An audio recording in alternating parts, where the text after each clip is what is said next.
My self S के शर्मा। आप देख रहे हैं YouTube channel learn to do coding. मैं आपको सी लैंग्वेज सिखा रहा हूँ और आज है लेक्चर नंबर 21 और इसका टॉपिक है iterations, categories of loops, the while and do while loops. कुल मिलाकर 3 तरह के लूप होते हैं सी लैंग्वेज में, जिनमें से 2 लूप मैं आज क्लियर करूँगा और आइट्रेशन वगैरह की थ्योरी भी क्लियर करूँगा। इस वीडियो को शुरू करने से पहले मेरी आपसे रिक्वेस्ट है कि यदि अभी तक आपने इस चैनल को सब्सक्राइब नहीं किया है तो प्लीज़ कर लें, ताकि आने वाली वीडियोस की नोटिफिकेशन आपको मिलती रहे। तो चलिए शुरू करते हैं। यहाँ पर टॉपिक है iterations. In C language iterations can be created by executing a group of instructions repetitively. यानी सी लैंग्वेज में हम कुछ स्टेटमेंट लिखते हैं और उन स्टेटमेंट्स को अगर हम चाह रहे हैं कि वो बार बार रिपीट होते रहें, बार बार एग्जीक्यूट होते रहें, तो इसी चीज़ को बोलते हैं iterations. C language provide looping features which enable us to develop concise programs containing iterative या repetitive processes। यानी C लैंग्वेज में हमें लूपिंग फीचर अवेलेबल हैं, तो इनकी हेल्प से हम कंसाइज प्रोग्राम बना सकते हैं। कंसाइज मतलब बहुत छोटे छोटे प्रोग्राम्स, क्योंकि यहाँ पर स्टेटमेंट्स इस तरह के लिखे होते हैं कि वो बार बार ऑटोमेटिकली एग्जीक्यूट होते रहते हैं। तो हमें बहुत लंबे प्रोग्राम बनाने की जगह छोटे प्रोग्राम से ही अपना लॉजिक कंप्लीट कर लेते हैं हम। तो ये इसमें बेनिफिट है। Generally a program loop consist of 2 segments, यानी 3 तरह के लूप हम आगे बढ़ेंगे, लेकिन तीनों में एक चीज़ कॉमन होगी। एक तो होगा control statement, test certain condition and then directs the repeated execution of the body of the loop. Control statement होगा जिसकी हेल्प से हम लूप को कंट्रोल करेंगे। Body of the loop is a statement block which में consist of 1 और more statements. दूसरा part body of the loop होगा जिसके अंदर वो स्टेटमेंट्स होंगे जिन्हें हमको बार बार एग्जीक्यूट कराना है। तो चलिए अब हम लूप्स की कैटेगरी देख लेते हैं जो सी लैंग्वेज में अवेलेबल है। Depending on the position of the control statement in the loop, यानी कि लूप में कंट्रोल स्टेटमेंट को किस जगह हम टाइप करते हैं उस बेसिस पर 2 तरह के लूप सी लैंग्वेज में होते हैं। पहला है एंटी कंट्रोल्ड और दूसरा है exit controlled. In the anti control loop the control condition is tested before the execution of the body of the loop, यानी कि control condition body of the loop से पहले आ जाती है। यानी लूप में एंट्री के वक्त कंट्रोल कंडीशन टेस्ट होती है, इस वजह से इसे हम एंट्री कंट्रोल लूप कहते हैं। तो सी में दो एंटी कंट्रोल लूप अवेलेबल हैं, एक है फॉर और दूसरा है while. Exit control loop, in this loop the control condition is tested at the end of the body of the loop and therefore the body of the loop executes unconditionally for the first time. यानी कि इसमें control condition जो होती है वो body of the loop के बाद होती है। तो जब ये लूप चलता है तो पहले body of the loop execute होती है, उसके बाद कंडीशन टेस्ट होती है। तो C has only 1 exit control loop, that is do while. तो इस वीडियो में हम वाइल लूप और डू वाइल लूप को डिटेल में पढ़ने वाले हैं, तो प्लीज़ इस वीडियो के अंत तक बने रहें, दोनों लूप आपको क्लियर हो जाएंगे। फॉर लूप में अगली वीडियो में एक्सप्लेन करूँगा। तो लूप्स को कैटेगराइज करने का एक तरीका तो ये हो गया position of the control statement, लेकिन एक तरीके से हम और कैटेगराइज कर सकते हैं। Depending on the knowledge of times a loop will execute, यानी जिस वक्त हम प्रोग्राम बना रहे हैं इसे हम बोलते हैं डिज़ाइन टाइम। यानी जिस वक्त प्रोग्राम डिज़ाइन किया जा रहा है उस वक्त अगर हम डिसाइड कर पा रहे हैं कि हाउ मैनी टाइम्स, कितनी बार लूप चलेगा, तो इस बेसिस पे भी लूप 2 तरह के होते हैं। एक होता है डेफिनेट लूप और दूसरा होता है indefinite loop. Definite loop, while programming if programmer knows that how many times a loop will execute then he और she choose a definite loop. C has only 1 definite loop, that is for. यानी कि for loop है जो कि definite loop होता है। जब हम किसी प्रोग्राम को लॉजिक बनाते वक्त हमें पता होता है कि लूप कितनी बार चलना है, जैसे कि 10 टाइम्स चलना है, 20 टाइम चलना है, तो फिर हम फॉर लूप यूज़ करते हैं। अदरवाइज हम वाइल या डू वाइल लूप यूज़ करते हैं, यानी कि इनडेफिनेट लूप यूज़ करते हैं। While programming if programmer does not know that how many times a loop will execute he और she choose an indefinite loop. C has 2 indefinite loops, while and do while. यानी program बनाते वक्त, programme design करते वक्त अगर हम decide नहीं कर पा रहे हैं कि कितनी बार लूप चलने वाला है, तो फिर हम वाइल या डू वाइल लूप यूज़ करते हैं। तो इन दोनों को हम बोलते हैं इनडेफिनेट लूप। तो चलिए शुरू करते हैं। द वाइल लूप, आप द वाइल लूप भी बोल सकते हैं, वाइल स्टेटमेंट भी बोल सकते हैं। वाइल को मैंने यहाँ पर ब्लू कलर का दिखाया है, it means it is a keyword. ये कीवर्ड भी है सी लैंग्वेज का। तो इसे शुरू करते हैं। The while statement is an entry control loop. Entry control loop की कैटेगरी में आता है, यानी कि कंट्रोल स्टेटमेंट पहले आएगा, यानी कि कंडीशन पहले आएगी। The while statement is suited for problem where the number of times a statement block will execute is not known in advance, so we can also call it an indefinite loop. अभी पिछले page पर भी मैंने आपको बताया था, जब हम डिसाइड नहीं कर पाते हैं कि कितनी बार लूप चलना है, तो फिर हम वाइल लूप यूज़ कर सकते हैं। तो ये वाइल लूप इंडेफिनेट लूप की कैटेगरी में आता है। यानी वाइल लूप को आप एंटी कंट्रोल लूप भी कह सकते हैं और इंडेफिनेट लूप भी कह सकते हैं। ये इसका सिंटैक्स है, सिंपल सा सिंटैक्स है बिल्कुल। वाइल जो कि एक कीवर्ड है, पैरेंथेसिस यहाँ कंपलसरी है, एक्सप्रेशन जहाँ पर हम एक कंडीशनल एक्सप्रेशन लिखते हैं, ऐसी एक्सप्रेशन जिसका रिजल्ट ट्रू या फॉल्स हो, और स्टेटमेंट ब्लॉक जिसमें वो स्टेटमेंट्स लिए जाते हैं जिन्हें हमें बार बार रिपीट करना हो, आइट्रेट करना हो। तो here expression is a Boolean expression, Boolean expression यानी जिसका रिजल्ट ट्रू या फॉल्स हो। स्टेटमेंट ब्लॉक में भी ए सिंगल स्टेटमेंट और ए ग्रुप ऑफ 2 और मोर स्टेटमेंट्स। तो ये आप समझ गए होंगे। अगर यहाँ पर एक से ज़्यादा स्टेटमेंट हैं तो फिर आपको ब्रेसेस लेने पड़ेंगे। ये चीज़ मैंने पहले भी आपको एक वीडियो में बताई थी। तो कैसे वर्क करेगा इस चीज़ को समझ लेते हैं। कैसे करेगा ये यहाँ पर मैंने एक पिक्चर में भी शो किया हुआ है। Firstly control jumps to expression and evaluates it. यहाँ भी आप देख सकते हैं जब वाइल लूप में एंट्री होगी तो सबसे पहले एक्सप्रेशन पे जाएगा और वो इसे इवैल्यूएट करेगा, यानी देखेगा कि ये ट्रू है या फॉल्स है। If it is true control jumps to statement block and execute all its statements. तो अगर ये ट्रू है, सपोज करो ट्रू है, तो स्टेटमेंट ब्लॉक पर जाएगा, इसके अंदर जितने स्टेटमेंट होंगे सबके सब रन करेगा। Now the control again jumps to the expression and evaluates it. यानी कि आप एरो से देख रहे होंगे कंट्रोल वापस एक्सप्रेशन पे चला जाएगा, फिर से इसे इवैल्यूएट करेगा। तो जब तक ये एक्सप्रेशन ट्रू होता जा रहा है स्टेटमेंट ब्लॉक एग्जीक्यूट होता रहेगा और कंट्रोल वापस एक्सप्रेशन पे आता रहेगा, यानी कि ये एक तरह का लूप बन गया। The statement block executes repeatedly till the expression evaluates to true. Whenever expression evaluates to false, the control exits the while statement। यानी कि जब भी कभी ये कंडीशन, ये एक्सप्रेशन फॉल्स हो जाएगी तो कंट्रोल देखिए कहाँ जा रहा है, एरो से हमें पता लग रहा है, एरो लाइन से एग्जिट। एग्जिट का मतलब है वाइल लूप से एग्जिट हो जाएगा कंट्रोल, तो वाइल लूप से आगे की तरफ जो स्टेटमेंट होंगे वहाँ पर चला जाएगा। तो वाइल लूप को प्रॉपर्ली समझने के लिए मैंने यहाँ पर एक प्रोग्राम प्रिपेयर किया है, ये आपकी स्क्रीन पर आ गया है। तो चलिए इसे मैं टर्बो सी में लेके चलता हूँ और वहीं पर एक्सप्लेन कर दूँगा कि ये कैसे वर्क करेगा। तो यहाँ पर मैंने इस प्रोग्राम को सेलेक्ट कर लिया, कॉपी कर लिया और यहाँ पर पेस्ट कर दिया, प्रोग्राम आ गया। तो इस प्रोग्राम को समझाने के लिए मैं यहाँ पर एक काम करता हूँ, नोटपैड ओपन कर लेता हूँ।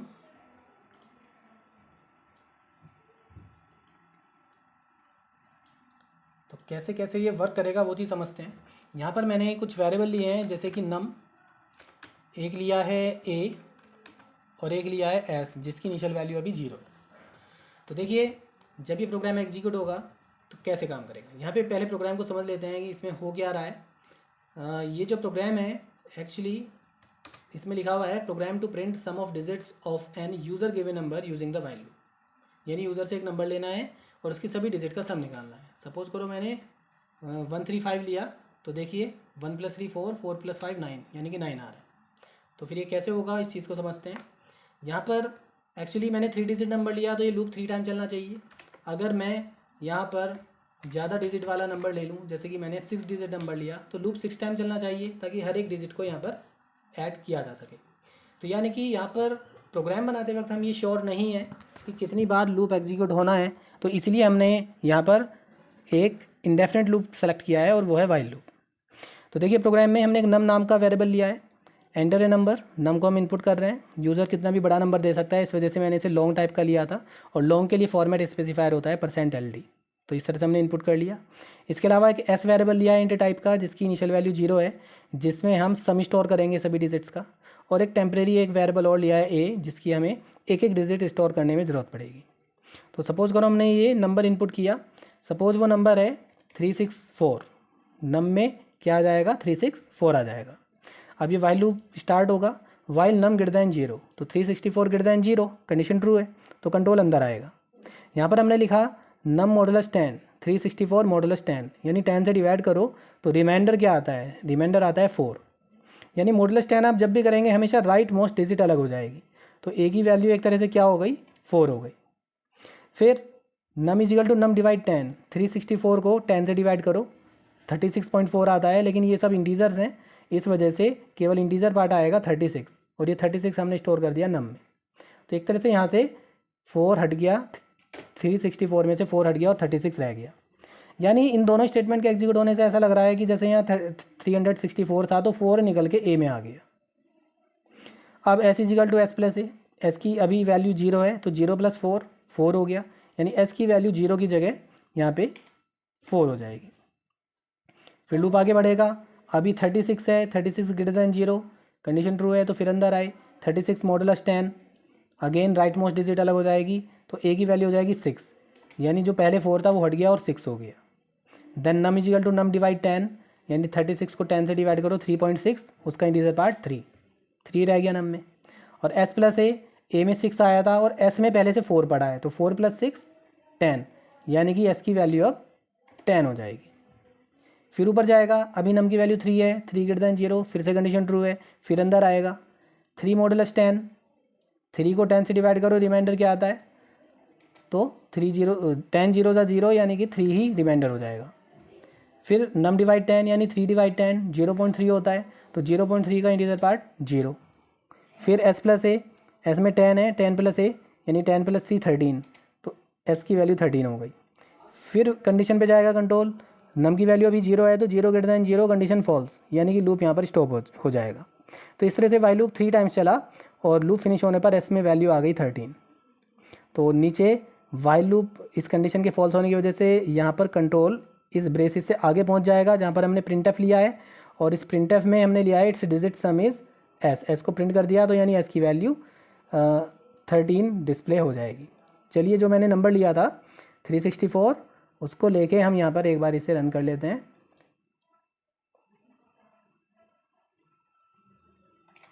आ, 13 आ रहा है, मतलब कोई भी नंबर लेंगे आप उसके अकॉर्डिंग आ जाएगा। ये आप समझ ही गए होंगे, ये 3 डिजिट नंबर था, तो ये लूप मैंने अभी आपको समझाया है, ये 3 टाइम चला। अगर ज़्यादा डिजिट का नंबर होता तो ज़्यादा टाइम चलता। यानी कि प्रोग्राम का लॉजिक सोचते वक्त हमें डिसाइड करना पड़ता है कि हम कौन सा लूप यूज़ करें। तो ऐसी सिचुएशन में व्हाइल लूप ही ज़्यादा सूटेबल रहता है, जहाँ पर हम डिसाइड ना कर पा रहे हो कि कितनी बार लूप एग्जीक्यूट होना है। तो आई होप ये प्रोग्राम आपको समझ में आ गया होगा। आप इस प्रोग्राम का स्क्रीनशॉट लेकर अपने कंप्यूटर पे से रन करके देख सकते हैं। तो चलिए हम आगे बढ़ते हैं। अभी एक लूप और समझने वाले हैं हम, जिसका नाम है do while loop. Do while loop में क्या होता है? The do while loop is an exit control loop. While loop तो एक एंटी कंट्रोल लूप था, लेकिन डू वाइल एक एग्जिट कंट्रोल लूप है। This means that a do while loop always executes at least once, यानी कम से कम एक बार तो इसकी बॉडी एग्जीक्यूट होती ही है। The do while statement is suited for problems where the number of times a statement block will execute is not known in advance. यानी वाइल लूप की तरह ही ये भी एक इंडेफिनिट लूप है, क्योंकि इसमें हमें पहले से पता नहीं होता कितनी बार लूप चलना है। ये इसका सिंटैक्स है, सिंटैक्स को आप ध्यान से देखें। यहाँ पर सबसे पहले हम डू लिखते हैं, डू के आगे हमें कुछ नहीं लिखना है। ओपनिंग ब्रेसेस ये कंपलसरी है, फिर स्टेटमेंट ब्लॉक, फिर क्लोजिंग। स्टेटमेंट ब्लॉक में हम स्टेटमेंट ले लेंगे जो लेने हैं, जिन्हें रिपीट करना है। एंडिंग ब्रेसेस, फिर हम लेते हैं वाइल, पैरेंथेसिस में कंडीशनल एक्सप्रेशन और सेमी कॉलन। ये सेमी कॉलन नोट करो, ये सेमी कॉलन बहुत कंपलसरी है यहाँ पे। तो here expression is a Boolean expression, यानी कि इसका रिजल्ट ट्रू या फॉल्स होना चाहिए। Notice that it is mandatory to enclose all the statement of the statement block within the braces, यानी कि ब्रेसेस कंपलसरी हैं। वाइल लूप में तो मैंने आपको बताया था कि अगर एक ही स्टेटमेंट है तो ब्रेसेस ना भी लो तो भी चलेगा, लेकिन डू वाइल में स्टेटमेंट ब्लॉक के अंदर चाहे एक हो चाहे एक से ज़्यादा स्टेटमेंट हो, ब्रेसेस तो यूज़ करने ही पड़ेंगे। तो कैसे वर्क करेगा इसको हम पिक्टोरिकली समझ लेते हैं। Firstly control jumps to statement block, सबसे पहले स्टेटमेंट ब्लॉक पर एंट्री होगी and execute all its statement, सारे इसके स्टेटमेंट एग्जीक्यूट हो जाएंगे। देखिए एंट्री के वक्त ही सारे स्टेटमेंट एग्जीक्यूट हो गए, कोई कंडीशन टेस्ट नहीं हो रही है यहाँ पे। यही रीज़न है कि अगर कंडीशन पहली बारी में ही फॉल्स हो जाए तो भी स्टेटमेंट ब्लॉक एक बार तो एग्जीक्यूट हो ही जाता है, क्योंकि ये शुरू में एग्जीक्यूट हो रहा है। Then control jump to the expression and evaluates it. If it is true, control again jumps to statement block and execute all its statements, यानी स्टेटमेंट ब्लॉक के बाद कंट्रोल एक्सप्रेशन पे जाएगा। अगर ये ट्रू है तो देखिए एरो वापस स्टेटमेंट ब्लॉक पे आ गया, फिर से एग्जीक्यूट होगा। इस तरह से जब तक ये कंडीशन ट्रू होती जा रही है ये लूप चलता रहेगा। Now the control again jumps to the expression and evaluates it, thus the statement block executes repeatedly till the expression evaluates to true। जब तक ट्रू होता रहेगा चलता रहेगा। whenever expression evaluates to false the control exits from the do while loop। Figure depict the, यानी जब कभी ये एक्सप्रेशन कंडीशन फॉल्स हो जाएगी तो एग्जिट हो जाएगा, किससे? डू वाइल लूप से एग्जिट हो जाएगा। तो आई होप ये भी आपको समझ में आ गया होगा। तो इसका भी एक प्रोग्राम देख लेते हैं। ये प्रोग्राम स्क्रीन पर आ गया, मैं इस प्रोग्राम को भी यहाँ से कॉपी कर लेता हूँ और टर्बो सी में रन करके दिखा देता हूँ। ये सेलेक्ट हो गया, कंट्रोल सी किया मैंने, उसके बाद सी में चलते हैं। यहाँ पर पूरा प्रोग्राम सेलेक्ट कर लेते हैं और कंट्रोल वी, तो उस प्रोग्राम की जगह ये वाला प्रोग्राम आ गया। तो देखिए प्रोग्राम वही है, write a program to print sum of digits of a user given number using do while loop. तो यहाँ पर वही वेरिएबल है नम, जिसमें हम इनपुट करेंगे, ए में डिजिट स्टोर करेंगे, एस में सम स्टोर करेंगे, एंटर ए नंबर, नम में हमने इनपुट कर लिया। ये सब तो वही है। तो सपोज़ करो कोई नंबर मान लेते हैं यहाँ भी मान लिया हमने यहाँ 364 ले लिया, तो डू वाइल लूप स्टार्ट हो जाता है। देखिए डू के जस्ट बाद यहाँ पर ओपनिंग ब्रेसिस आ गया, यानी कि डू के बाद आपको कोई कंडीशन कुछ नहीं लेना है, खाली रखना है। कुछ भी लोगे तो एरर आएगी। ब्रेसिस ले लिया और यहाँ पे आ गए, पहले ही एंट्री हो जाएगी अंदर a is equal to num modulus 10, यानी कि ए के अंदर राइट मोस्ट डिजिट 4 आ जाएगी। जब भी आप मॉडुलस 10 करेंगे तो राइट मोस्ट डिजिट आएगी। फिर नम डिवाइड 10, अभी पिछले प्रोग्राम में भी समझाया था, राइट मोस्ट डिजिट हट जाएगी। फिर एस प्लस ए, यानी कि एस में देखो क्या है, एस में पहले से 0 है जो हमने यहाँ पर स्टोर किया है, सॉरी यहाँ पे, तो 0 प्लस ए की वैल्यू है 4, तो यानी 0 प्लस 4 इसकी वैल्यू हो जाएगी 4। फिर ये वाइल की कंडीशन पे जाएगा, यानी डू स्टेटमेंट ब्लॉक से बाहर निकलते वक्त कंडीशन दे रखी है, इसलिए इसे एग्जिट कंट्रोल लूप बोलते हैं। तो यहाँ पर ये कंडीशन टेस्ट होगी नम ग्रेटर देन 0, तो नम में तो अभी 36 है, कंडीशन ट्रू है। अच्छा, यहाँ सेमीकोलन भी नोटिस करो कि ये बहुत इंपॉर्टेंट है, नहीं लोगे तो एरर आएगी। तो इतना, ये कंडीशन ट्रू होने पर कंट्रोल ऊपर जाएगा और ब्रेसिस के अंदर जो फर्स्ट स्टेटमेंट है उस पर पहुँच जाएगा, यानी फिर से मॉडुलस 10। अब 36 है तो इस बार 6 अलग हो गया, नम डिवाइड 10, तो नम की वैल्यू 36 है, इसे 10 से डिवाइड करो तो 6 हट गया, यानी 3 रह गया। और एस प्लस ए, एस में 6 है, एस में 4 है, तो ये 10 हो गया। नम 3 है, कंडीशन अब भी ट्रू है, तो फिर अंदर आए 3 मॉडुलस 10, तो अब ए में 3 आ गया। फिर नम डिवाइड 10, तो नम की वैल्यू 3 डिवाइड 10 यानी 0.3, उसका इंटीजर पार्ट 0 रह गया। और ए में फिर ऐड कर दिया 3 प्लस 10, ये हो गया 13। उसके बाद नम की वैल्यू 0 हो गई थी, 0 ग्रेटर देन 0, कंडीशन फॉल्स, यानी डू वाइल लूप अब यहाँ स्टॉप हो जाएगा।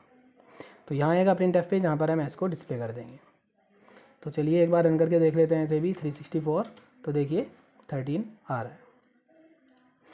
तो आई होप आपको ये प्रोग्राम समझ में आ गया होगा। मैं थोड़ा बड़ा नंबर लेके दिखा देता हूँ। मैंने लगातार 1 से 9 तक टाइप किया है, एक बड़ा सा नंबर, तो 45 आ रहा है, ये बिल्कुल सही है, ऐड करके देख सकते हैं आप। तो आई होप ये प्रोग्राम आपको समझ में आ गया होगा। एक चीज़ और आप समझ गए होंगे, यहाँ पर हमने सभी वेरिएबल्स लॉन्ग या इंटर टाइप के लिए हैं, यानी इंटीजर, पॉजिटिव इंटीजर नंबर के लिए ये प्रोग्राम काम करेगा। तो ये था while and do while loop. तो वाइल और डू वाइल लूप समझने के बाद एक बार हम इन दोनों का डिफरेंस भी समझ लेते हैं। ये बहुत आता है एग्जाम में, what is the difference between the while and do while loops. तो देखिए बहुत इजी है। फर्स्ट पॉइंट है, it is an entry control loop. While एक एंट्री कंट्रोल लूप होता है और डू वाइल एक एग्जिट कंट्रोल लूप होता है। कैसे पता लगा ये एंट्री कंट्रोल या एग्जिट कंट्रोल है? क्योंकि वाइल में शुरू में ही कंडीशन टेस्ट होती है और डू वाइल में बाहर निकलते वक्त, एग्जिट होते वक्त कंडीशन टेस्ट होती है। वाइल लूप में only one keyword while is used, जबकि डू वाइल में डू एंड वाइल दो कीवर्ड्स यूज़ होते हैं। Braces are not mandatory if there is only one statement in the body of the loop, यानी curly braces, curly bracket जो हैं वो use करना कोई कंपलसरी नहीं है, मर्जी है लो या ना लो। लेकिन braces are mandatory whether there are one or more statement in the body of the loop. एक स्टेटमेंट हो चाहे एक से ज़्यादा हो, डू वाइल लूप में तो ब्रेसेस लेने ही पड़ेंगे। इधर there is no semicolon after the while condition, while condition के बाद कोई सेमीकोलन नहीं आता, लेकिन डू वाइल में वाइल कंडीशन के बाद सेमीकोलन आता है। और if condition becomes false in the first attempt then body of the loop will not execute at all. ये बहुत इंपॉर्टेंट डिफरेंस है, क्योंकि इसी बेसिस पर इन दोनों को डिफ्रेंशिएट किया जाता है, ये मेन डिफरेंस है। अगर पहली बारी में ये कंडीशन फॉल्स हो जाती है फर्स्ट अटैम्प्ट में, तो बॉडी ऑफ द लूप बिल्कुल भी एग्जीक्यूट नहीं होती वाइल लूप में। जबकि डू वाइल लूप में फर्स्ट अटैम्प्ट में ही अगर कंडीशन फॉल्स हो जाती है तो भी बॉडी ऑफ द लूप एक बार तो एग्जीक्यूट हो ही जाता है। क्यों?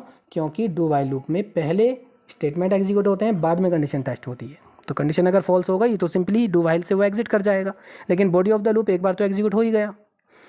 तो आई होप आपको ये डिफरेंसेस भी समझ आ गए होंगे। कैसी लगी आपको ये वीडियो? इसे एक लाइक कर दीजिए, चैनल सब्सक्राइब नहीं किया है तो प्लीज़ कर लें और बेल आइकन भी प्रेस कर दें। तो आज के लिए इतना ही। Take care and thank you.